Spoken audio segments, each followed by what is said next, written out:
Boa noite, tudo bem com vocês? Eu espero que sim. Sejam bem-vindos aqui à nossa live de balanço das eleições 2020. Eu converso hoje com dois feras da comunicação política aqui do Tocantins. Ambos têm site. Tudo bem, Dudu? Bem-vindo. Você me escuta bem? Vamos dizendo aí se estão me escutando. Vamos me dando retorno aí. Oi, Renato, tudo bem? Eu converso hoje com Kleber Toledo e com a Roberta Thun. Nós vamos falar sobre eleições, vamos ouvir um pouquinho qual foi a experiência deles, o que eles estão prevendo aí para os próximos anos, o que o cenário que essas eleições municipais podem antever de 2022, 2024. Todo mundo me escuta bem? Ótimo, bem-vindo. O Kleber já está online, eu já vou chamá-lo. Antes de chamar ele, olha só, nós vamos sortear aqui Kleber. Então, eu sugiro que vocês que queiram concorrer a esse livro, bem-vindos, bem-vindos, bem-vindos, bem-vindos, que vocês printem essa tela da live, me marquem, porque nós vamos fazer o sorteio, tá bom? Assim que o Kleber voltar, ele está no Paraná, assim que ele voltar, ele vai autografar, eu espero que sim, para quem está acompanhando a gente. Bom, eu vou falar com o Kleber Toledo, que é jornalista formado pela UNOeste, CEO do portal CT, pioneiro na cobertura jornalística, política, principalmente, nesse formato de internet blog. A gente é fã do Kleber, acompanha ele, estou esperando ele me atender aqui. Todos bem-vindos. Oi, Beleza? Shirley, tudo bem? Fabiane, todo mundo que está chegando, Davino, nós vamos falar sobre política. Eu estou só aguardando o Kleber chegar. Então, só para vocês entenderem a dinâmica, nesses primeiros 30 minutos, conversarei com o Kleber e depois, nos próximos 30 minutos, será a Roberta, tá? Lembrando que hoje tem sorteio. Ah, ele não está conseguindo participar, vou tentar chamar ele de novo, tá, gente? É assim mesmo, ao vivo. Kleber, vou tentar chamar ele de novo. Só um instante. Vocês escutam bem? Tá tudo indo bem? Estou chamando o Kleber Toledo, que é o meu convidado nessa primeira fase da live. É assim mesmo, ao vivo. Acho que está todo mundo congestionado, estava com saudade. Deu certo. Aê! Oi, Tudo, Kleber. Tudo tudo bem, bem? Inês? Tudo jóia? Um prazer estar aqui com você, com todo o pessoal, para a gente falar um pouco sobre as eleições. Ótimo. Meu som tá bom, gente? Alguém está dizendo, a Rafaela dizendo que está abafado. Você está me escutando bem, Kleber? Estou escutando bem, estou escutando bem. Ótimo. Bem-vindo, viu? Muito obrigada por ter aceito esse convite. A gente ia fazer um pouquinho antes do fim das eleições, mas eu estava numa campanha, eu achei que poderia ficar ruim. Enfim, que bom que você está descansando, conseguiu descansar um pouco, Kleber? Mais ou menos. Eu cheguei de viagem, estou aqui no Paraná, estou em Astorga, na casa do meu irmão, aqui no Paraná. E eu levantei, essa noite, quando eu estou viajando, eu fico muito agitado, acabei não conseguindo dormir à noite. Levantei de Nossa, madrugada e vim para cá, mas ainda. Agora eu estou de férias, agora eu posso descansar, estou tranquilo aqui. Primeiro, eu quero parabenizar você. Acompanhei algumas das lives que você fez com o candidato. Eu acho que você foi um dos destaques dessa cobertura eleitoral, inclusive, com essas entrevistas muito boas que nós assistimos. Algumas, todos nós tivemos o privilégio de assistir. obrigada, Kleber. Eu acho que a gente teve que se virar nos 30 nesse novo formato, né? E, bom, a gente fez aqui um tema, mas é livre, né? Quem quiser perguntar, gente, ó, tem um ícone de perguntas aí. Além disso, vocês podem também participar aqui nas perguntas. Bem-vindos todos que estão chegando. A gente está falando sobre política. Eu não coloquei tema, mas nós vamos falar sobre política, principalmente eleições 2020. Kleber, vou começar com uma análise nacional. Tudo que eu ouvi e li nas últimas semanas, as pessoas disseram assim, olha, os analistas nacionais disseram que todo mundo ficou com a segurança, as pessoas evitaram votar em novidade nacionalmente, né, em todos os cenários que se colocou. Tivemos muitos prefeitos reeleitos, aqui também aconteceu mesmo, né? Eu vi uma matéria sua, foram 50 de 86, não é isso? Você acha que faz um pouco de sentido? Claro que a gente sabe que eleição é só aquele recorte, né? Que talvez em 2022 seja diferente, mas você acha que faz sentido isso? Olha, eu acho que em grande parte dos casos, sim. Eu acho que esse percentual de prefeitos reeleitos, eu ainda, como eu falei, estou de férias, saí de meio urgente de férias, né, e tal, eu não consegui terminar meus levantamentos, mas a impressão que eu tive é que nós tivemos mais prefeitos reeleitos agora do que nas últimas eleições, mas ainda não é conclusivo, eu não consegui terminar meu levantamento. Isso, por si só, se confirmado, mostra que realmente as pessoas optaram por segurança. No entanto, nós tivemos casos e casos aqui no Tocantins. Nós tivemos casos em que houve assim uma troca do que estava dando certo por algo que, de repente, pode ser, pode não ser. Então, aí acabou pesando outros fatores. É lógico que, quando um prefeito é reeleito, como foi o caso, por exemplo, do Carlesse aqui em 2018, por exemplo, inclusive era um dos temas do marketing do Carlesse era esse, olha, segurança, o Estado passando por instabilidade, etc., então vamos optar por segurança. E isso acabou prevalecendo, ganhou o primeiro turno, segundo turno a suplementar e ganhou a ordinária. Nessas eleições municipais, nós tivemos alguns casos assim, em que a opção foi pela continuidade, visivelmente, outros casos não. Um caso que devemos falar sobre ele, específico, é o caso de Gurupi, que depois nós vamos trabalhar sobre ele. É uma administração Pode falando, aqui é livre, vai que não dá tempo. Já falamos agora de Gurupi, então. Uma gestão que vinha dando certo, um prefeito com elevadas taxas, elevados índices de aprovação, no caso Laurez Moreira, 8 anos, de uma administração bem-sucedida. Nós tivemos, em 2012, uma safra de prefeituras bem-sucedidas, com todas as críticas, lógico, não tem nenhuma gestão que está ilesa de críticas, é um absurdo. Mas você tivemos o Laurez em Gurupi, tivemos o Dimas em Araguaína, tivemos o próprio Amasta aqui em Palmas, então nós tivemos uma série de boas gestões. E no caso de Gurupi nós tivemos essa surpresa, né, que acabou, mas ali acabou virando um enfrentamento de máquinas. E você tinha uma máquina municipal de um lado com o Gutierrez Torquato. Estamos com um probleminha de conexão com o Kleber. Vou aproveitar para cumprimentar quem está chegando. A Kise, a própria Roberta. Deu um probleminha aí. Laís, Tati, Fagundes, podem mandar perguntas. Peraí, você estava falando que em Gurupi houve um enfrentamento de máquinas, mas você não acha houve que... enfrentamento de máquinas, né? Uhum. Você teve, do lado, uma máquina estadual, um Estado... Inclusive, o governador transformou aquilo ali num objetivo dele, esteve lá praticamente toda semana, às vezes 2 vezes na semana, e nós tivemos a máquina municipal. Então, foi um confronto muito forte nesse sentido, e ainda com alguns resquícios da própria eleição de 2018. Né? Então, ali é um caso muito específico. No entanto, no geral, eu acredito que sim. Sempre quando se tem uma gestão de segurança, as pessoas acabam optando pela segurança, né? Quer dizer, uma gestão bem sucedida. O caso de Araguaína, por exemplo. O caso de Palmas também pode, de repente, entrar nisso aí, apesar que nós temos alguns componentes também para falar aqui em Palmas, mas também pesou, muito se falou isso. Vamos votar do jeito que está mesmo, deixa continuar, etc. E tal. Então, esse fator da segurança, sempre ele é importante, logicamente. No entanto, as questões municipais de conjuntura ali do momento pesam muito também na definição, e o exemplo claro disso é Gurupi, também Porto Nacional, né, que também foi outra história. Eu só quero pedir aqui para quem está mandando perguntas, que está dando um bug aqui no Instagram, eu não estou conseguindo acessar as perguntinhas aqui, então vocês podem fazê-las aqui mesmo na caixinha, tá, de comentários. Eu não sei o que está acontecendo, ao vivo é assim mesmo. Kleber, eu queria que você falasse um pouquinho, vou pular fases aqui, de pular aquele nosso tema, que foi legal você falar de Gurupi, e a gente viu ali que foi uma diferença razoavelmente pequena, né, assim, do meio para o fim, de votos. O que você acha que pesou? Eu soube que o Eduardo Gomes esteve lá, você acha que isso teve algum peso? O que você acha que pesou para que a Josi conseguisse essa vitória em Gurupi? Olha, uma eleição extremamente disputada, qualquer coisa dá um peso para a decisão do que vai ocorrer nessa eleição. Era o caso do Gurupi. Das 5 maiores cidades do estado, Gurupi, para mim, sempre foi a única dúvida, né? Sempre foi a única dúvida. Apesar que eu já via que o Joaquim não ganharia em Porto Nacional, mas também não esperava essa vitória, surpreendente vitória para mim, no caso do Ronivon. De toda forma, já era esperada a derrota do Joaquim lá em Porto Nacional.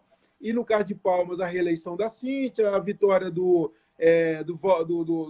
Wagner lá em Araguaína, a vitória tranquila do Celso, como foi, se não me engano, 77% dos votos aqui em Paraíso. Então, para mim, já era bastante previsível. Agora, a Gurupi, para mim, qualquer coisa ali estaria dentro da normalidade. por conta justamente isso, o confronto de duas máquinas, primeiro ponto, e isso pesa muito, porque depois nós vamos falar o caso de Palmas, e o caso de Palmas mostra isso, o peso da máquina, né? Isso não estou falando de uma forma ilícita, não, eu estou falando de uma forma até natural que ocorre, até um dos motivos que eu sou contra a reeleição, acho que tinha que acabar com a reeleição. Agora, no caso de Gurupi, então você teve duas máquinas que se confrontaram, e uma máquina extremamente pesada, que é do governo do estado, é muito forte. Nós tínhamos lá temos um prefeito muito bem avaliado, o Laurez fez 8 anos brilhantes, uma gestão brilhante, e nós temos também uma boa avaliação, pelas que as pesquisas mostravam, do governador Mauro Carles lá. Então, qualquer coisa poderia ocorrer. O peso do Gomes foi importante, como eu falei, qualquer fato pesa, porque não é só a pessoa, mas a estreita relação que ele hoje tem com o próprio presidente Bolsonaro e ser o líder do presidente Bolsonaro no Congresso Nacional. E isso, logicamente, dá legitimidade para até o discurso da Josi em palanque de que vai ter um apoio sólido, né? Então, isso é importante.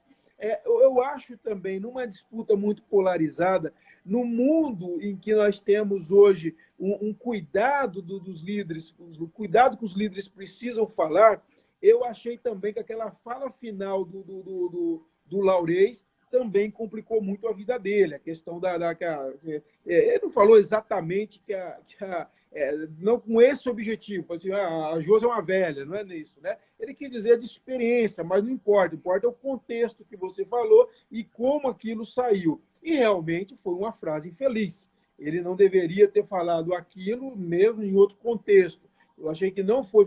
E aquilo repercutiu muito, né? E no mundo que nós estamos hoje, se você tem uma eleição de uma diferença muito elevada, vamos dizer que o Celso, lá em Paraíso, que ganhou com 77%, que de repente ele solta uma frase infeliz dessa, ele vai perder voto, mas não vai perder eleição. Agora, quando você tem uma eleição que é voto a voto, em que qualquer erro pode ser fatal, isso pesa muito. Então, teve esse fator. E, logicamente, tem outros fatores.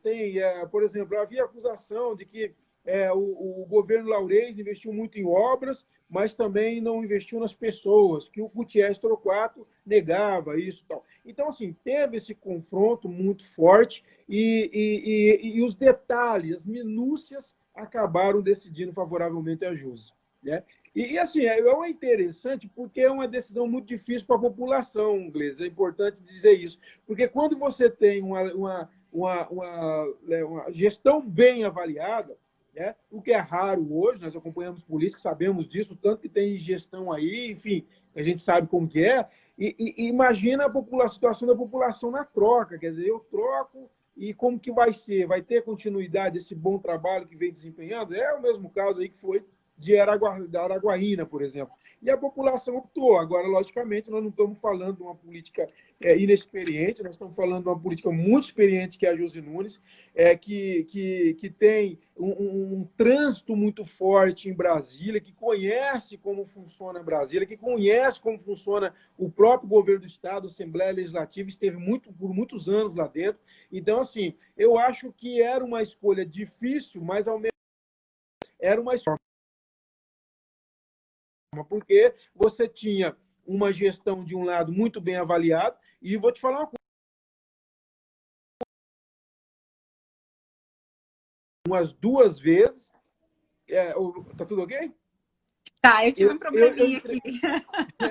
Eu espero que vocês me escutem bem. Eu tive um probleminha aqui, vou ter que falar assim, sem o fone. Desculpa, vai, Kleber, continua. Mas assim, eu entrevistei 2 vezes, entrevistas longas com o Torquato e também com a Josi, eu fiz entrevista com a Josi, e assim, o Torquato é muito qualificado, ele conhecia os pormenores da gestão, então assim, era então uma discussão muito difícil, uma decisão muito difícil. Eu acho que qualquer essa solução ali, eu acho que estaria bem para Gurupi, eu acho que o Gurupi vai estar bem. Então, torcemos para que esteja bem, né? Torcemos para que tudo dê certo. Quero falar da audiência qualificada. Paulo de Tarso, que é maqueteiro, com quem eu já falei. Eu não sei quem ele fez em São Paulo. Bem-vindo, Paulo. A gente está falando de eleições no Tocantins, viu, Paulo? Eclesiastes por aqui, Isabel, bem-vindos todos. Eu acho que agora melhorou a conexão. Eu queria que você falasse um pouquinho, Kleber, do fator Bolsonaro. Porque, assim, o Bolsonaro primeiro disse que não ia apoiar ninguém, porque ele estava sem partido, né? E depois resolveu gravar alguns vídeos, apoiar alguns candidatos, e esses que ele apoiou não ganharam, né? A maioria não ganhou. Você acha que aqui no Tocantins teve alguma influência? A gente teve aqui o Barizon, né? Que era um candidato muito ligado a ele, né? E a própria a Wanda também aqui em Palmas, né? E você acha que ele teve alguma influência aqui, apesar de que a gente tem a maioria bolsonarista, né, em Palmas? Você acha que teve alguma influência ou não? Não pesou tanto. O Eli também era um cara, né, um candidato ligado, enfim. O que você... Eu acho que o governo, o Bolsonaro, até por ser a figura icônica que ele é, né, eu acho que ele mais atrapalha do que ajuda. Eu lembro que no auge do governo Lula, eu lembro que eu li um texto, um artigo, que dizia que é uma estimativa do pessoal que, naquele momento, o Lula transferia no máximo 3% dos votos dos candidatos às eleições, se eu não me engano, de 2004. Era aquela eleição. Ou seja, o Lula no auge, né? Quando ele era o cara, segundo o Obama, né? E ele transferia no máximo 3%. E por que isso? Porque as eleições, elas prevalecem no debate municipal. Eu acho que essa capacidade de transferir não é tão grande. Agora, lógico, como nós estamos falando agora há pouco, se você tem, por exemplo, um presidente igual o Lula, na época, extremamente bem avaliado, e você tem uma eleição igual de Gurupi, que definida nos detalhes, é lógico que isso aí pode, 3% pode fazer a diferença. Mas numa situação normal, não faz. Agora, quando você pega uma pessoa que ela gera tanto dissensão, né? Você tem uma divisão da sociedade hoje, né? Do bolsonaristas de um lado, anti-bolsonarista do outro. Eu, sinceramente, eu acho que tende mais a atrapalhar do que ajudar. E foi o caso do Gil aqui em Palmas. Eu até joguei umas indiretas, como a gente sempre faz de vez em quando aí no Twitter, falando justamente isso. Falei, olha, se você está fazendo eleição municipal, você tem um presidente que, tudo bem, ele tem 50% de avaliação em Palmas, segundo a última pesquisa. Ou seja, 50% gosta dele, 50% não gosta. Se você quer conseguir o todo do eleitorado e não a parte do eleitorado, que é o objetivo, por isso chama de eleição majoritária. Eu quero o todo do eleitorado, eu não quero um pedaço. Um pedaço é eleição proporcional. Então, você está vendendo o seu produto para um público. Então, você, igual ele fez lá, colocou perua adesivada com o Bolsonaro e colocou deputados bolsonaristas e tal. Ou seja, 50% da população, obviamente, via que não podia votar nele. E 50% da população que poderia votar nele estava pulverizado, como você mesmo disse, tinha outros candidatos que se identificavam com o Bolsonaro. E muitos deles votaram em outros candidatos que não tem nada a ver com o Bolsonaro, e nem a favor, nem contra. Por quê? Porque tem lá, sei lá, alguma simpatia, porque tem uma promessa de emprego, sei lá o que vai acontecer. O que eu acabei concluindo o seguinte, então ele é candidato a vereador, não é candidato a prefeito, porque eu estou fazendo minha campanha, dirigindo minha campanha, com uma proporção apenas do eleitorado. E até assim, eu tive uma conversa com ele antes, uns meses antes, eu falava isso para ele. Falei, essa campanha, se você puxar por esse discurso da polarização, você vai brigar por uma fatia do eleitorado, que pode ser significativa, mas não suficiente para dar sua vitória. Então, essa derrota do Bolsonaro é um grande recado para ele, que ele precisa repensar a postura dele, do governo dele, e ensina novamente para a gente que um líder, por mais líder de popularidade que ele tem em determinado local, ele não define a eleição. Por exemplo, o caso de Araguaína, você tinha lá o doutor Hugo, inclusive, vou falar para você, uma pessoa sensata, bom senso, boas propostas, boas ideias, bacana a conversa que eu tive com ele, como também até o próprio Farley, aí lá em Gurupi também, uma conversa bacana, nada de radicalismos, etc, etc. Mas e aí? Não conseguiu, foi um fiasco eleitoral. Por quê? Porque, logicamente, o peso do presidente não é significativo. Eu acho que nessas eleições o debate municipal ele é muito mais importante. Eu vou rapidinho, nosso tempo está curto. A Daiane, que é candidata a vereadora em Colinas, coloca: aqui em Colinas, o grupo que se intitulava como do Bolsonaro ganharam a eleição derrubando a máquina. E o Elivan, que foi candidato aqui, também coloca: é a influência do Bolsonaro para quem usou totalmente o nome dele. Eu quero lembrar, vocês estão chegando agora, gente, printa essa tela, compartilhe com seus seguidores que, ó, tem sorteio do livro do Kleber Toledo. Kleber, estou fazendo propaganda aqui. Obrigado. Para quem está curtindo essa live, eu acho que vale muito a pena ver. Eu já passei o olho aqui, tem bastidores. Raquel, bem-vinda. Débora, bem-vinda. Falando em Barizon, teve uma pergunta que chegou no inbox antes da gente começar a live, que é do Eduardo Siqueira. E ele falou o seguinte: ele pontou o seguinte: se já era certo que a Cíntia ganharia, porque a oposição pulverizou, né? A gente teve muitos candidatos, ela ganhou com 36%, não é uma grande vantagem, a gente sabe disso, é dentro do que se espera de quem está com a máquina, né? 30%. Mas ele colocou que o Barizon foi uma surpresa para ele. Você acha que foi? Porque ele teve mais votos do que o Leles, por exemplo, não sei de quem mais que ele pontuou melhor. Nesse sentido, sim. Nesse sentido que ele ficou à frente dos políticos tradicionais, sim. Mas foi um fiasco, né? Para quem quer ser prefeito, ele teve, deixa eu confirmar aqui, foi 6% dos votos, né? Tudo bem, acima de Leles, do próprio Alan, mas eu não vi nada. Eu vi mais do professor Júnior Gel. Do Júnior Gel, sim. O Júnior Gel fez uma campanha sem estrutura nenhuma, pouco se viu o Júnior Gel nessa campanha, inclusive, e ter a colocação que ele teve, né? Essa eleição de Palmas, já falando dela, pode falar. Ela mostrou assim, sabe, uma imaturidade política absurda da oposição. Essa configuração da eleição de Palmas, ela seria propícia se Palmas tivesse conseguido fazer um segundo turno, como se chegou a haver a expectativa de que Palmas poderia ter um segundo turno. Aí sim, pode sair 20 candidatos, no segundo turno se une todo mundo e vai para o pau. Agora, numa eleição de um turno só, sair 16 candidatos é um absurdo. 12 candidatos, absurdo. Não tem sentido. E assim, o pior, você via as pessoas esperando. Eu usei muito a frase do Barão de Itararé, né, durante essa campanha, que de onde você menos espera, daí que não sai nada mesmo, porque é a grande verdade. Assim, eu falei, essa eleição foi decidida pela matemática, não foi pela política. Na convenção estava decidida. E isso, todos os candidatos me procuravam. E aí, o que você acha? Eu falei, meu irmão, é o seguinte: ou vocês limpam o terreno, convence aí, logo depois da convenção, enfim, mas dá um jeito, e aglutina, a eleição acabou. E aí fica, não, porque vai ter uma surpresa, porque tem um voto silencioso. Aí, se você pegar efetivamente, quer ver? Deixa eu ver se eu acho aqui. Eu vou pegar para vocês verem aqui.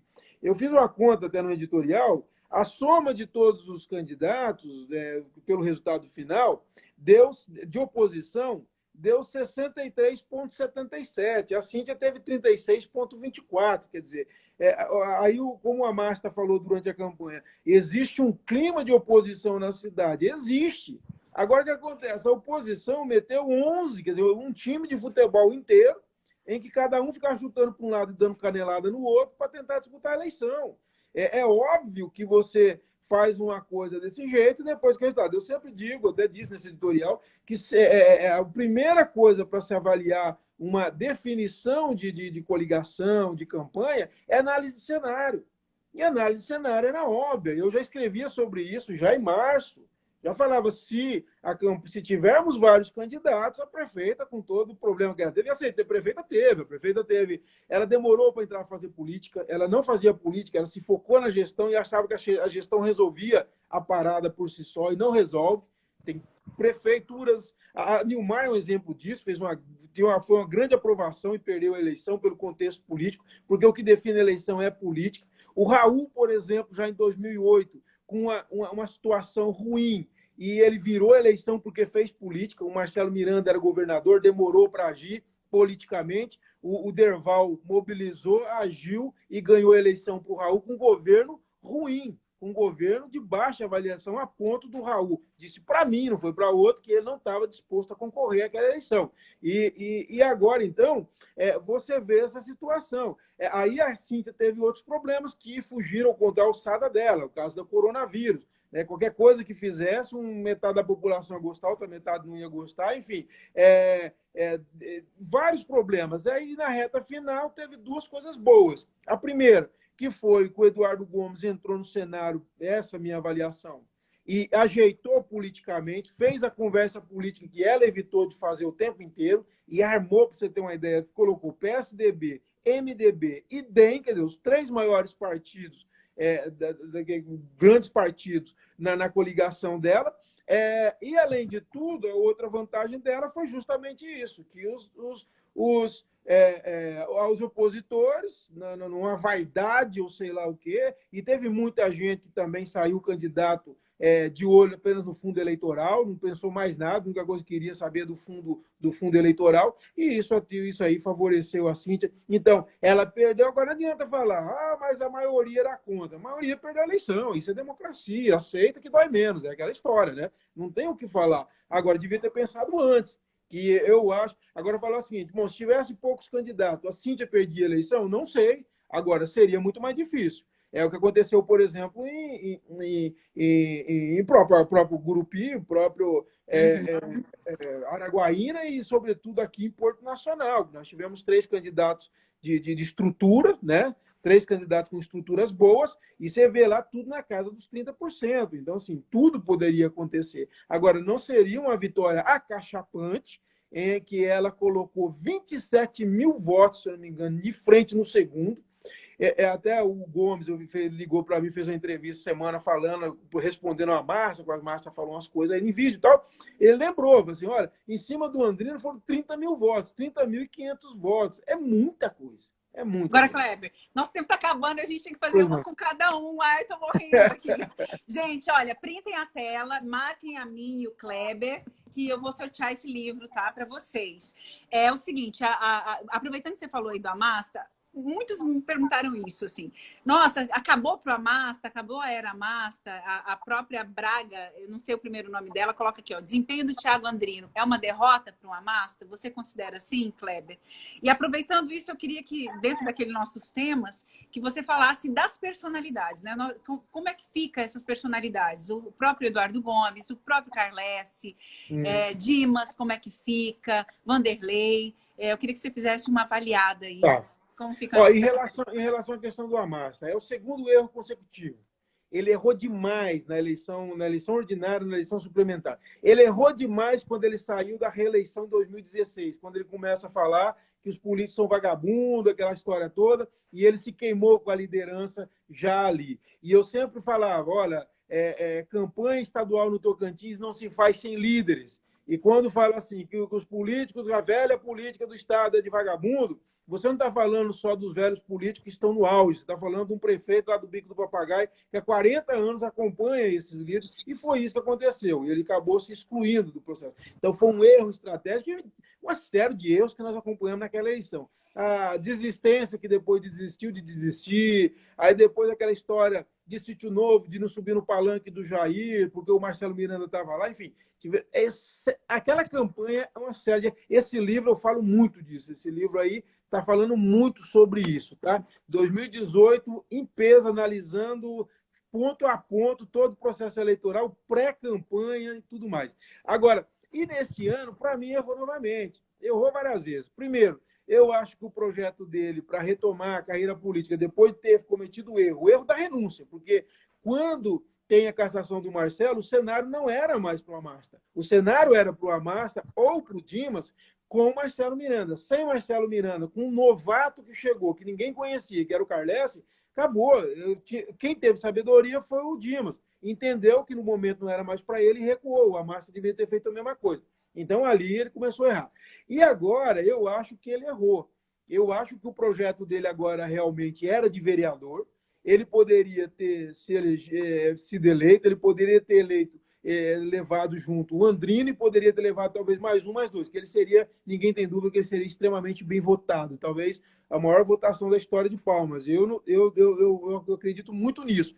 Então, eu acho que foi esse um erro. Ele poderia apoiar um outro candidato, um terceiro, uma outra pessoa, e aí, se a pessoa ganhou ou perdeu, isso é problema dela, ele ganhou. E acabou. E ele recomeçava a vida política e em 2022 tinham algumas possibilidades para ele. Como ele insistiu, o outro erro, colocar o nome do Amasta no Andrino. Para mim, aquilo ali foi um erro absurdo, porque se o cara já... Imagina o seguinte na cabeça do eleitor. Bom, se o Andrino eleger, será que o Amasta que vai mandar na prefeitura? Essa era uma pergunta que eu ouvia muito. Aí o cara pega e coloca o nome do Amasta no nome dele.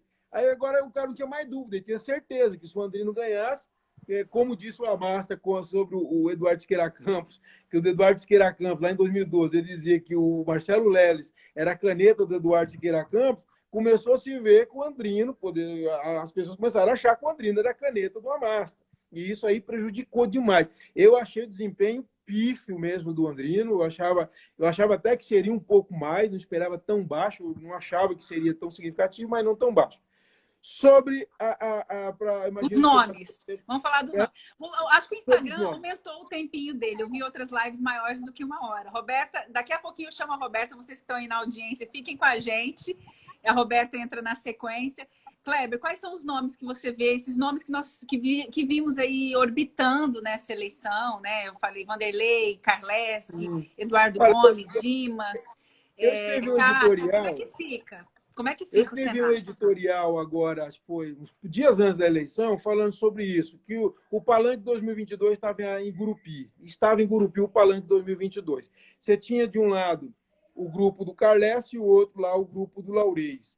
Eu vejo, por exemplo, a senadora Cátia Abreu tem algumas dificuldades, 2018 mostrou isso.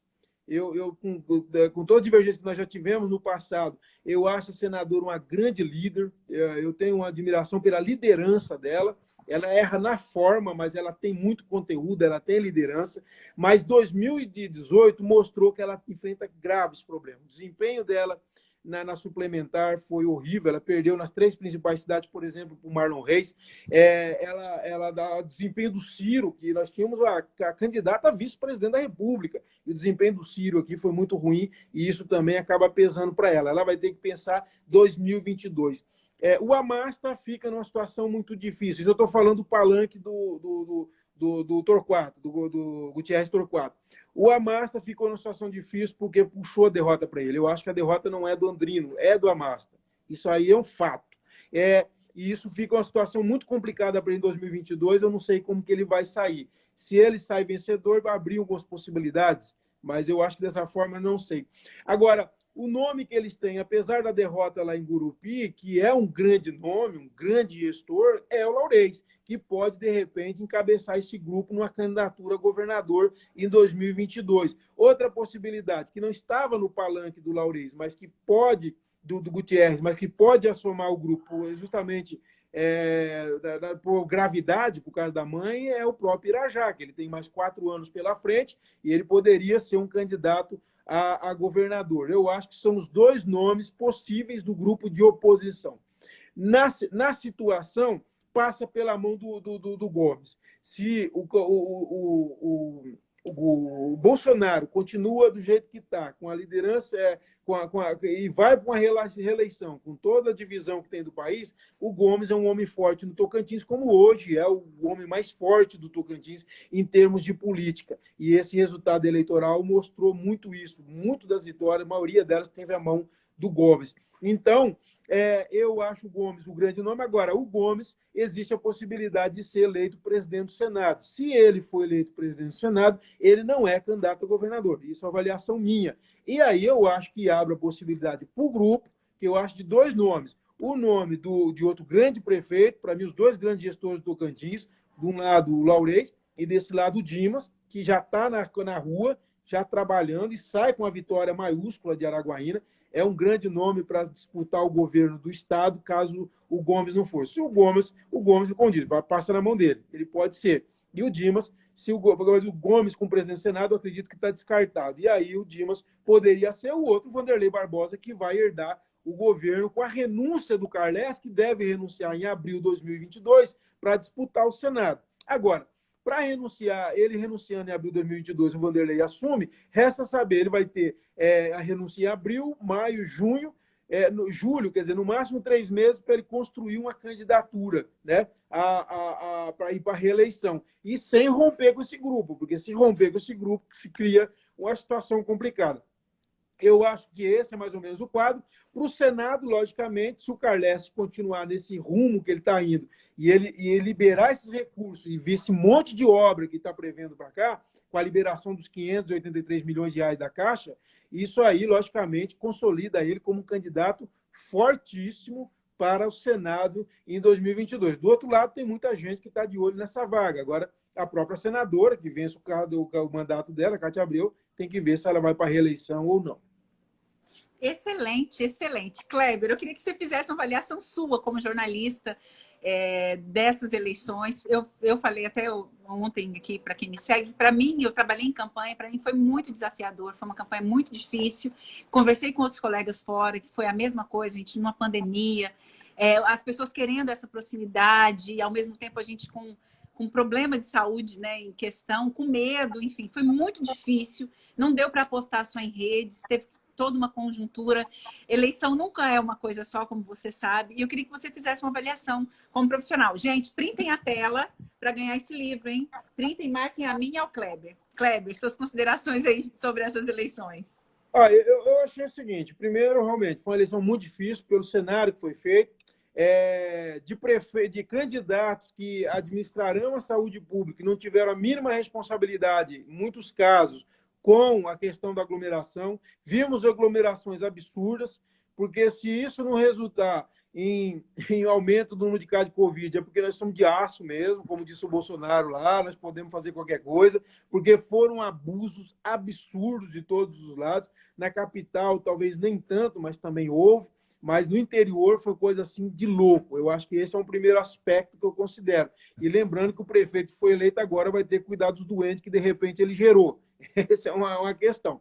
Agora, foi uma campanha muito morna, foi uma campanha extremamente morna, extremamente menos combativa, talvez até por conta de todas essas questões, de pouco embates nós tivemos, apesar de nós termos 12 candidatos em Palmas. Isso é bom, tivemos uma campanha de alto nível, mas de poucos embates, uma campanha muito morna, e, logicamente, isso contribui, por exemplo, no caso de Palmas para a Cíntia, também ajudou muito isso. Teve aquelas críticas pontuais e tal, e teve muita viagem, né? Muita coisa, eu vou prometendo 50 mil empregos, tenha paciência, né? Umas coisas assim, mais ou menos nesse sentido. Agora, de toda forma, eu achei que, como sempre, no caso de vereança, né? O peso do dinheiro ainda é grande, né? Tem um livro, O Voto do Brasileiro, do Carlos Almeida, em que ele fala sobre a evolução dos custos de campanha. E quando a gente lembra lá atrás que prometeram que acabar com camisetas, bonés e showmício para baratear as campanhas, a gente vê que é conversa fiada. Nunca tivemos campanhas tão caras. Essas campanhas de vereadores foram caríssimas. A campanha de vereador é uma campanha de dinheiro, de estrutura de campanha. Por isso ficam os coitadinhos aí servindo de escada, e vai servir de escada mesmo, porque quem gasta se elege. Ainda nós temos esses problemas, e temos vários problemas que só uma reforma política séria, que nunca tivemos. Nós precisamos de uma reforma política séria, que discuta o processo político de forma séria, e aí para a gente poder mudar essa realidade. Eu vejo... agora nós tivemos bons gestores que entraram, inclusive, por exemplo, eu cito o Zé Salomão, lá de Dianópolis, excelente gestor, teve 2 mandatos na prefeitura, excelente. E quando você falou de segurança, é uma coisa interessante lembrar do Zé Salomão, porque o Zé Salomão ele saiu em 2012, aí entrou um candidato, um prefeito lá, que foi uma tragédia, e em 2016 o Zé Salomão disputou, mas nessa desgaste do PT enorme, ele acabou perdendo a eleição de Dianópolis, e a população se arrependeu e acabou tendo uma decepção. O que aconteceu agora? Tinha um bom candidato, o Jailton, que é um administrador, um cara experiente na administração pública, mas não conseguiu, porque eu acredito, nesse caso, sim, as pessoas apostaram muito em segurança. Ou seja, por que trocar uma coisa que deu certo por algo que é duvidoso? E isso aconteceu em muitos lugares. De toda forma, foi uma eleição muito morna mesmo. Essa é a minha avaliação geral. Kleber, muito obrigada. Eu tenho que chamar a Roberta. Eu espero que o Instagram deixe a gente um pouco mais. Obrigadão, gente, pela participação de vocês. Boa folga aí para você. A gente vai se falando, Kleber. Sucesso. Ansiosa para ver. Eu agradeço. Desculpa, Roberto, tomar teu tempo. Eu preciso que você saia para chamar falando demais. Um abraço. Tchau. Um abraço. Beijo. Obrigadão. Obrigada eu. Fiquem comigo aí, que agora eu vou chamar a Roberta Tum, só esperando o Kleber dar tchau. Aí, vamos lá, Roberta, pode mandar o convite. Eu espero que a Roberta já esteja online aqui. Roberta Tum, espero que ela esteja aqui. Roberta, o Instagram tá deixando a gente ficar mais tempo, viu, Robertinha? Não fique brava. Gente, é muita coisa, vocês querem muito ainda falar de política, né? Eu tinha feito um bloco os temas, mas eu vou ter que para a Roberta passar. Oi, Gleice, boa noite, pessoal que está nos acompanhando aí Tá nessa rede. aí. E vamos lá bater um papo. Vamos. Bom, eu não vou repetir as mesmas que eu fiz para o Kleber, para a gente ficar mais dinâmica, e você também fica à vontade, que eu sei que você está sabendo do cenário muito mais que eu. Eu queria que você falasse um pouquinho da renovação das câmaras, que foi tema de um editorial seu. A gente estava conversando, você falou, Gleice, eu acho que as pessoas estão achando que não renovou, mas eu acho que renovou. Conta um pouquinho sobre isso, qual que é a sua visão em relação a gente vê um pessimismo grande, Gleice, nas redes que a gente frequenta, que é uma roda de pessoas que têm uma militância, ou pelo menos uma necessidade, um desejo de ver candidatos mais à esquerda assumindo vagas na Câmara, candidatos ligados ao movimento popular, movimento social, e aí a reclamação era grande, né? Movimento negro, tinha Charleide, mulheres de esquerda não conseguiram se eleger, Eutália do PT ficou de fora, Germana, o PCdoB teve um desempenho terrivelmente abaixo das expectativas. Então as pessoas criaram essa história, a Câmara piorou, eu discordo. Primeiro, porque a gente renovou mais de 60% das vagas. Não dá para fazer essa conta exata, mas tem 11 novos vereadores. Então, só aí você percebe que vereadores que estavam com mandatos habituados a ter a Câmara como uma fonte de renda e um instrumento de pressão sobre as gestões saíram do cenário, né? Esse é um ponto positivo. Esses novos que vieram, mas tem o filho de fulano, tem parente de não sei quem, então vários aí que eu não vou entrar em nomes, né, citar pessoas, mas esse é um pouco o retrato da política no estado do Tocantins, e eu nem vejo que tem aqui uma coisa muito forte de raiz com famílias, porque as duas famílias que predominaram por mais aí, pelos primeiros 30 anos do Tocantins, foram a família Siqueira e a família Miranda. Nenhum dos dois tem representante na Câmara de Palmas. Então, lógico, você tem um deputado com mandato, ele influencia na eleição se ele apoia alguém, e assim por diante. Óbvio. E tem a questão do poder financeiro, né, Gleice, que o Kleber colocou e que é uma realidade, né? Porque o eleitorado da capital, que é um eleitorado descrente na política, que é um eleitorado que não tem acesso a essa educação política, como é que ele vê o candidato? Ele vê o vereador, o deputado, como alguém que explora ele, que pega o voto e vai embora, e não dá mais acesso a ele para nada. Essas pessoas, e também muito desse eleitorado, sobrevivem em condições precárias, ele vê o poder, o Tocantins aqui, o poder é muito próximo das pessoas, vê as instâncias de poder como uma solução para o seu problema pessoal, diário, né? Então, ele pede coisas em troca do voto. Eu fui candidata 2 vezes, eu vi essa realidade. Então, quando eu vi as pessoas nas redes sociais, candidatos mais com essa proposta de esquerda e de popularidade, indo buscar voto num nicho em que as pessoas pedem alguma coisa em troca do voto, falaram, vocês vão perder a eleição. Porque essa pessoa que busca o voto consciente tem que buscar onde a pessoa não depende do voto para ter um churrasco no domingo, para ter uma telha, para ter um tijolo, para ter uma cirurgia, para ter um óculos. Então, você não tem que ir lá onde a pessoa vai ficar te pedindo isso. Você tem que ir onde as pessoas vão discutir aí. Você vai propor o quê? Você vai fiscalizar como? Então, eu acho que houve uma frustração na bolha que a gente vive, mas na rua a eleição sempre foi essa. E aí você tem algumas boas surpresas. Não há como negar isso. Na Câmara a gente teve aí o projeto do Somos também, que foi um projeto interessante, né? Tem algumas colocações aqui em relação à renovação, todo mundo perguntando do seu episódio aqui da desinformação, as pessoas viraram os estão dizendo aqui, eu não trouxe a bola de cristal, olha só.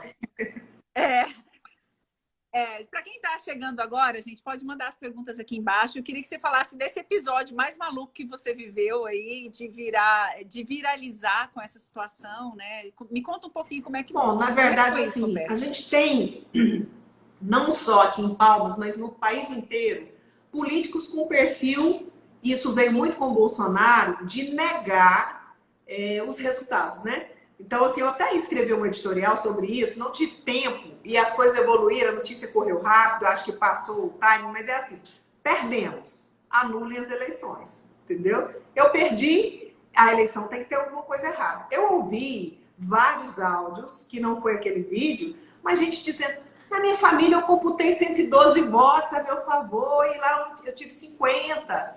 Ah, mas eu tinha 200 líderes fixo. O que é líder fixo? É contrato, né? E eu só tive 198 votos. Então, assim, gente,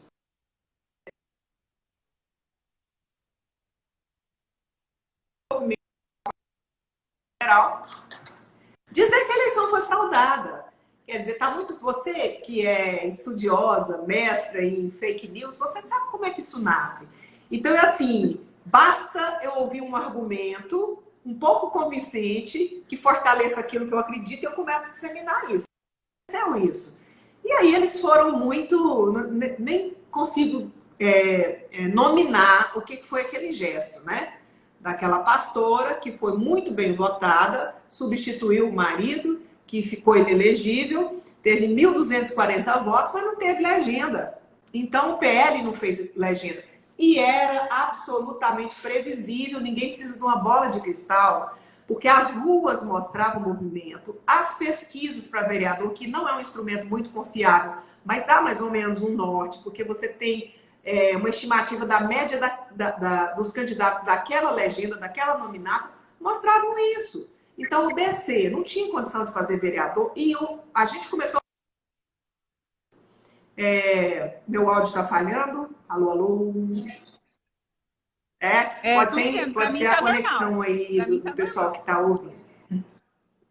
Bom, então o que acontece? Eu comecei a fazer uma conta que era de 5.500 votos. Como é que você faz essa conta? Até eu botei aí um vídeo do Dr. Adriano Guinzelli, uns dias antes, explicando isso. Pega todos os votos válidos, divide pelo número das vagas, você vai achar a legenda para fazer um vereador. E na minha análise, eram 14 vereadores que iam ter coeficiente, o restante ia ser sobra. E aí, na sobra, quem tem sobra? O PT teve uma sobra de 4.000 votos. Eu esperava o PCdoB aí entre 3.500 e 3.800, não aconteceu. Então, assim, teve muita frustração em torno da qualidade desses candidatos, do que eles conseguiram arrumar na rua. E outra coisa, Grace, que é uma coisa absolutamente absurda, é o tal do voto útil. Não, seu candidato vai perder a eleição, então vota no outro. Que também tem um comentário do Kleber sobre a eleição majoritária, que depois eu quero comentar, que eu não concordo muito. Calma. Mas, enfim. O Instagram acho que está dando para trás. Tá, anota aí. Eu fiz umas anotações aqui que depois eu queria falar. O que acontece? Muita gente foi votar. Diferente do que a gente esperava, a abstenção não foi tão alta. E quando não é tão alta, 128.000 votos válidos, 130.000 votos válidos, o que acontece? A legenda vai lá para cima.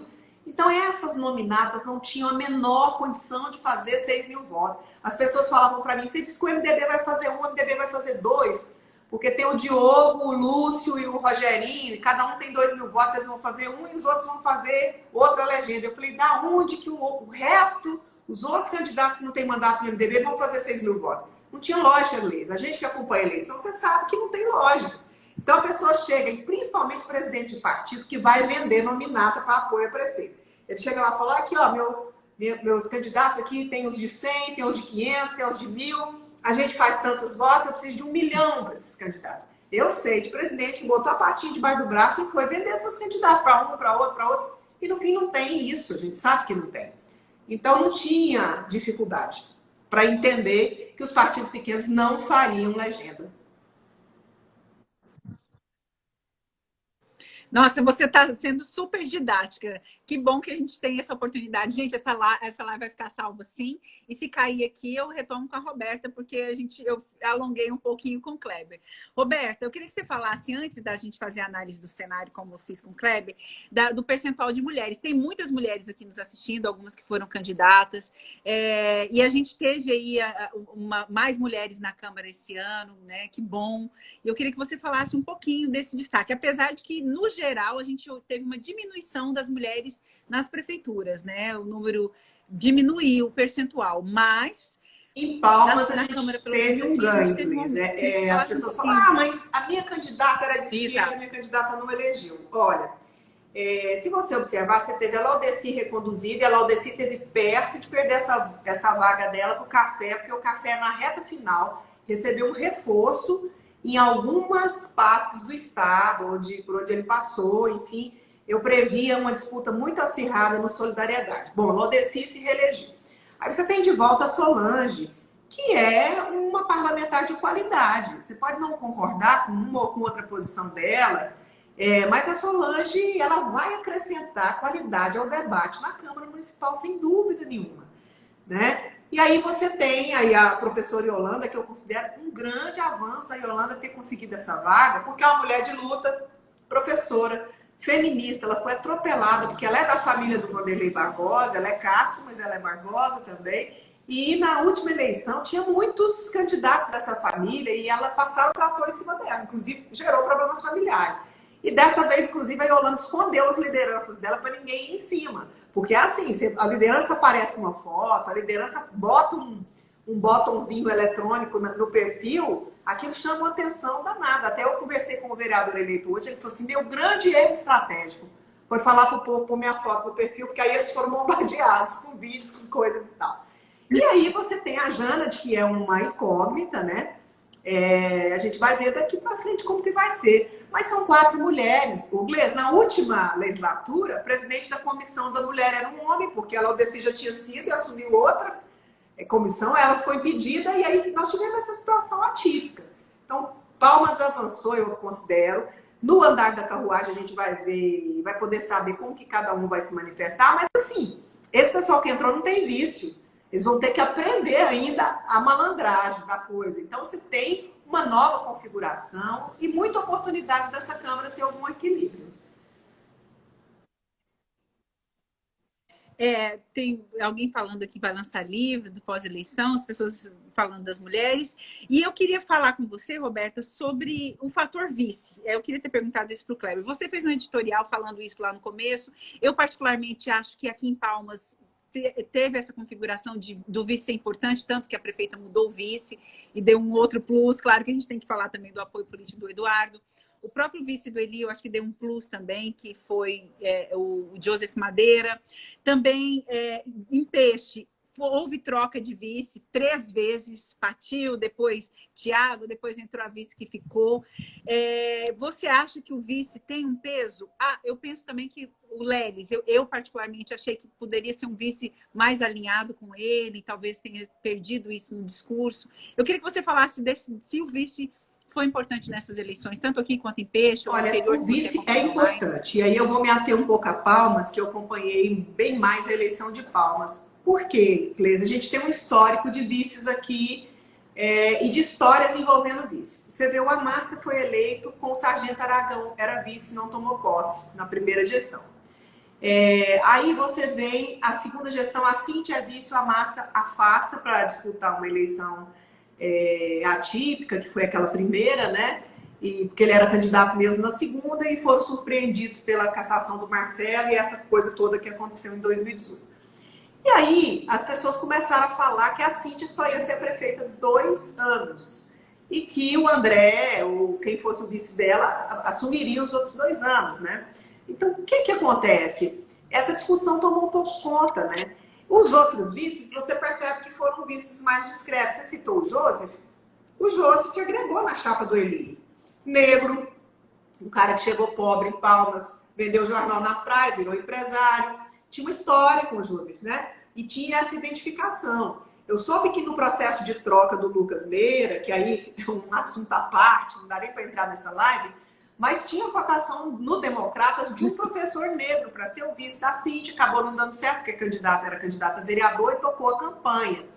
Mas eu acho que o vice teve peso, sim. O André apareceu pouco, mas é o que eu avaliei. O Eduardo Gomes abraçou a campanha. Na verdade, o Kleber falou que o Eduardo Gomes supriu um pouco a questão política da Cíntia, e eu acho que o Eduardo ele entrou 48 horas antes, inclusive antes do Meira ser lançado, porque o Eduardo costurou essa coligação, superou as questões do MDB, teve 3 vereadores que deram muito trabalho na base da prefeita, que eram do MDB e que tinham dificuldades, né?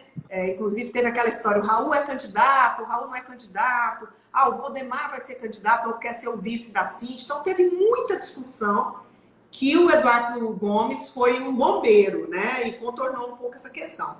Então, acho que o vice sim foi importante. Agora, a campanha como um todo foi determinante, Gleisi. E eu discordo, aí já entrando na análise de Palmas, que essa campanha estava definida quando a convenção terminou. Eu acho que não. Discordo. Porque o jogo é jogado na rua até o último dia. Podia ter estourado um grande escândalo. Podia alguém desses candidatos ter assumido realmente a envergadura de uma oposição assim, de que não fosse só bater nela. E aí o Júnior Gel, por mais que ele tenha aparecido pouco, ele tinha esse perfil. Eu fiz até uma anotação aqui sobre o Gel. O Gel, ele não teve o apoio do Raul Filho. Eu conversei com o Raul, logo que o Raul desistiu, eu encontrei o Raul e o Milton Neves, que foi o vice do Marcelo Leles, ali numa padariazinha ali no Wilson Vaz. E eu falei, Raul, como é que é? Ele falou, não, eu recuei porque da outra vez teve essa questão toda da discussão da minha elegibilidade, eu não quero levar mais instabilidade ao processo. E aí eu falei, bom, e você vai apoiar quem? Não, o fulano me ligou, o Damaso falou comigo, o Damaso era candidata, foi bem na prévia. E eu tive com o Júnior Gel. E aí ele falou por que ele não apoiava o Gel. Porque o Gel é o negacionista da política. O Gel é aquele deputado, foi vereador, é deputado, que ele fala, não, eu sou diferente. Você vê que tem votação na Assembleia, que ele é o único voto contra. Então ele pegou uma linha e foi. Isso o eleitor admira, porque é uma coisa rara. Né? O parlamentar, ele oscila ali com o voto. E aí o que aconteceu? O Gel tinha esse perfil, Gleisi. Só que a campanha do Gel não decolou. Porém, o voto que ele consolidou, ele foi com ele até a reta final. E no fim, na última semana, eu vi várias pesquisas, vi tracking, só que eu não podia falar sobre isso porque a pesquisa perdeu a confiabilidade. O que acontece? Tinha 8% de indecisos. E a minha grande dúvida era para onde eles vão? Eles vão para o Barizon, eles vão para o Eli, eles vão para a Wanda, que tinha um poder econômico enorme, foi a candidata que mais gastou, elegeu o marido. Né? Essa questão ainda vai render, eu acho, para frente, essa prestação de contas. Mas o Gel era isso, e ele ficou ali. Você vê que ele ficou em segundo, desceu um pouquinho, ele teve o apoio do Palácio, depois perdeu. Então houve uma alternância. Não tinha eleição definida. O jogo foi jogado e foi um jogo bruto. Foi, inclusive, para a própria Cíntia, né? Conversei com algumas pessoas também. Não foi tão de fácil. De maneira nenhuma. Eu acho que a Cíntia foi bombardeada noite e dia. Noite e dia. Aí as pessoas falam, não, se a oposição tivesse se unido, não tem uma oposição só. São oposições. Ou você imagina que o Basoli e o Vilela estariam juntos num projeto qualquer. Não estariam, gente. O PT tem uma configuração política. Agora, se você me perguntar, uma das grandes falhas, na minha opinião, as esquerdas falharam. Porque se sai PT, PSOL, PCdoB, PDT, você teria... não é um projeto... A Germana me deu uma entrevista outro dia e falou, não era um projeto que tinha muita chance de vitória. Mas o processo político tem que ser construído. Ninguém vai chegar e ganhar de primeira. Então, tem que construir. E são visões diferentes de Palmas. Todos os candidatos tinham a mesma visão? Não. O Thiago Andrino falou um pouco sobre isso. Quando começaram a falar, vamos desistir, o Thiago vai desistir, vai apoiar não sei quem, o Gel vai... Virou aquele balaio de gatos ali, faltando 15 dias. E ele falou, peraí, tem gente na oposição que para mim é pior, representa uma alternativa pior do que a da atual gestão. Então tem que entender essas nuances, né? Não tem que ser uma eleição maquiavélica, o bem contra o mal, A contra B, todo mundo fizeram muito isso, não deu certo, o eleitor não gosta disso. Essa bateção demais perde voto. Então, assim, esse marketing de bater, bater, bater deu errado demais. Roberta, não sei se o Instagram vai nos deixar falar mais, mas eu já queria que você fizesse essa avaliação para 2022, 2024, igual o Kleber fez. Como que fica? O que você acha? O que vem por aí? O que vem por aí, Roberta?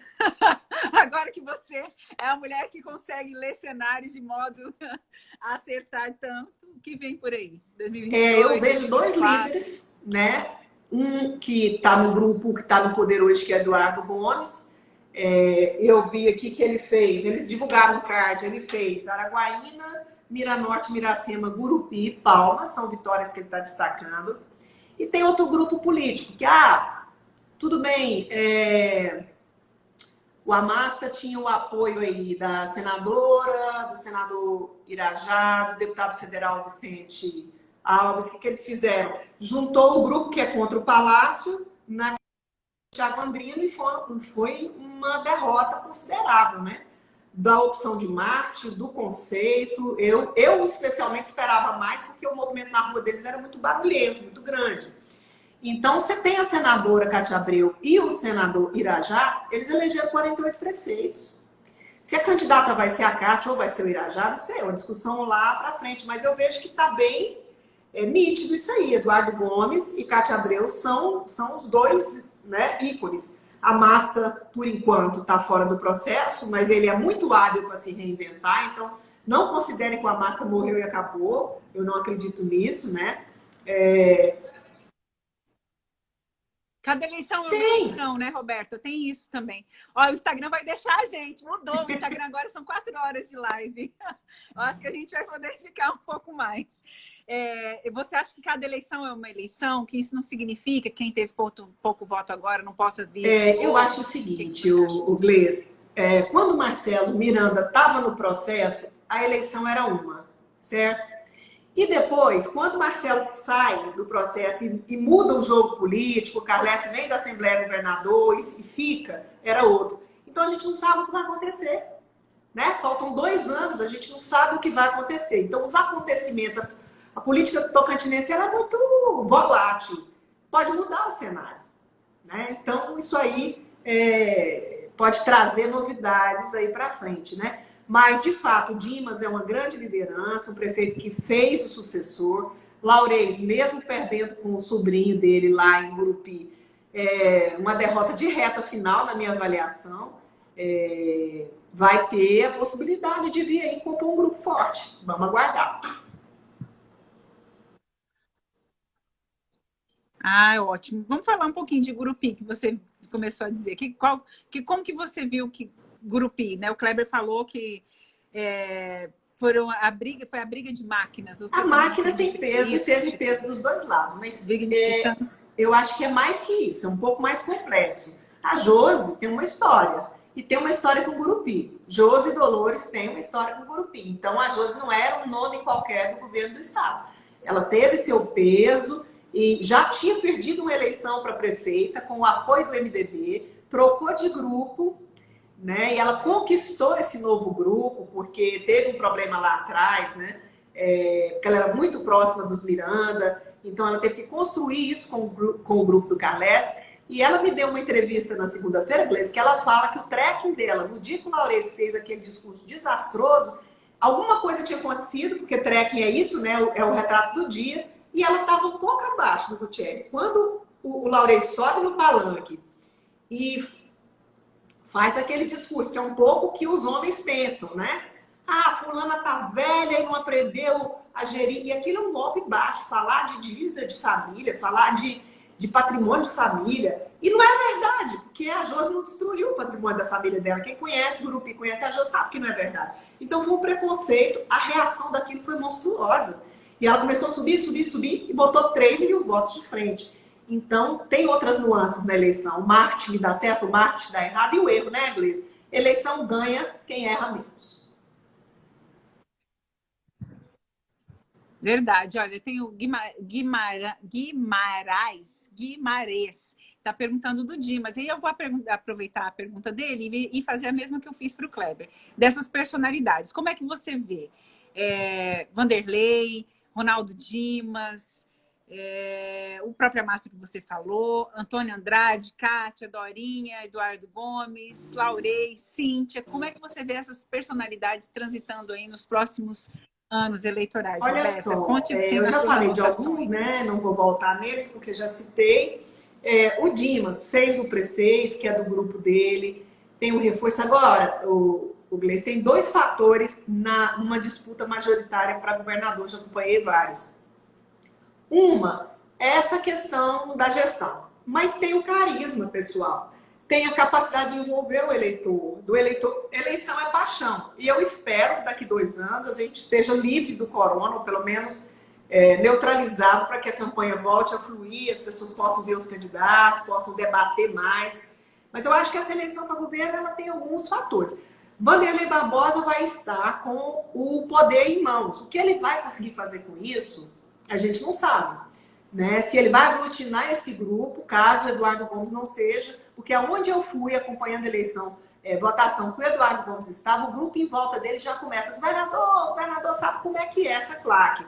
Então, o nome do Eduardo no grupo do Carles hoje é uma coisa meio que unânime para governo. Não sei como que o Vanderlei vai tratar isso, ou se o Gomes vem mesmo ou não vem.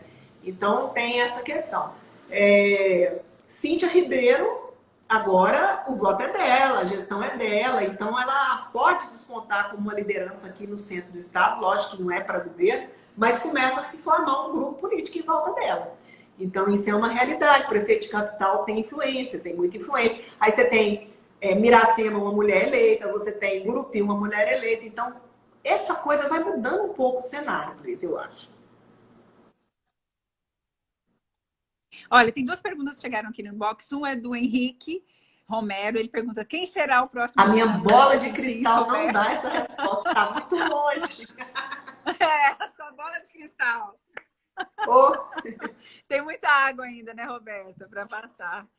E o Célio já pergunta quem deve ser o novo presidente da Câmara. Bom, eu não tenho voto lá, mas em todo caso, eu vou dizer o seguinte para vocês. Vai ter a briga que sempre tem, que é o grupo dos novos e o grupo dos antigos, né? Só que até hoje, Gleice, olha só, a eleição foi domingo, já tem 4 candidatos lá. Tem uma candidatura, já que eu ouvi hoje uma história meio cabulosa, que eu acho que é bom o pessoal ficar de olho, já oferecendo dinheiro em troca de nota promissória por voto. Tem que ter muito cuidado com isso. Né? Agora você pensa, um vereador novo vai assinar uma nota promissória, pegar um dinheiro e depois a nota vai ser protestada. Isso não é muito cômico, eu acho que isso é um pouco trágico. Mas você vai ter candidatos da legislatura passada que têm mais experiência no jogo político disputando, você vai ter novos vereadores que já querem ser. Né? Então, o Marilon, por exemplo, é o mais votado, não é mais presidente, já teve 2 mandatos. Então, obrigatoriamente, você vai ter uma eleição com um novo presidente. Pode ser alguém da velha guarda e alguém dessa turma nova aí.